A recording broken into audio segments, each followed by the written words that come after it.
Vite, il nous reste pas beaucoup de temps, s'il vous plaît, on enchaîne. La finale de la Coupe de France de foot, c'était vendredi. Paris Saint-Germain-Saint-Etienne, c'était le premier match officiel post-Covid, post-confinement. C'était pas un très bon match et surtout, on est inquiet puisque Kylian Mbappé est sorti sur blessure, taclé vilainement par Loïc Perrin. Qui a raté sa sortie puisque c'était son dernier match officiel au Stéphanois, et donc tout est mauvais dans cette histoire. C'est-à-dire alors il y a eu la victoire de Paris, il y a eu ce tacle, mauvais tacle, il y a la blessure de Mbappé qui pourra peut-être pas jouer le premier match de Ligue des Champions. Qu'est-ce que tu en pensais, tiens, toi, du côté de Marseille? Mauvaise nouvelle pour le PSG, excellente nouvelle pour l'OM. Non, je plaisante. Non, je ne veux pas résumer la situation comme ça parce que j'aime beaucoup, je sais reconnaître les bons joueurs, et c'est un bon joueur et il mérite certainement pas ce qui lui est arrivé, le pauvre. Luc Perrin, il s'est fait défoncer sur les réseaux sociaux.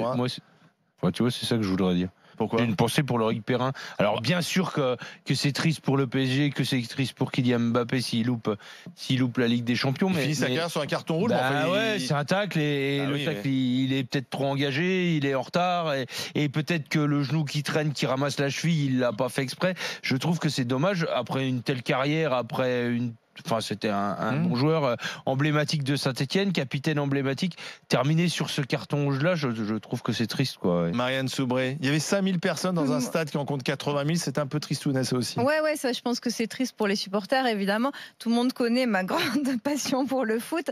Moi, j'adore Mbappé, par contre, parce que je trouve que c'est un gars hyper sympathique, etc. Mais je suis toujours très impressionnée de la façon dont ils sont, en fait, extrêmement fragiles. Enfin, c'est des machines extraordinaires. Mais, par contre, quand ils se blessent tout de suite, ça prend des proportions incroyables. Leur corps en oui, bien sûr. Non, mais c'est ça, parce que c'est des grands athlètes. N'importe qui. Ouais. Mais Bon, a priori, il pourrait quand même se rétablir assez vite. C'est peut-être aussi le fait qu'il fréquente un peu trop Neymar, ce qui lui est arrivé.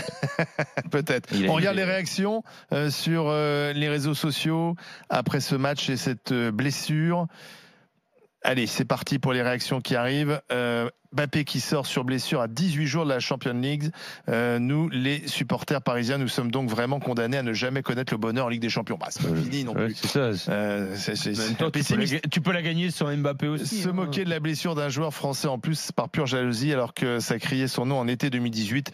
Bande d'hypocrites, vous ne le méritez pas. La France ne mérite pas. Mais qui s'est moqué d'Mbappé ? Et puis le gentil innocent Perrin qui envoie son poing sur la mâchoire de Paredes juste après avoir violemment taclé Mbappé. Je trouve qu'on n'en parle pas assez, sûrement. Et jouer le ballon là aussi. Perrin, c'est vrai qu'il a raté sa sortie, ça.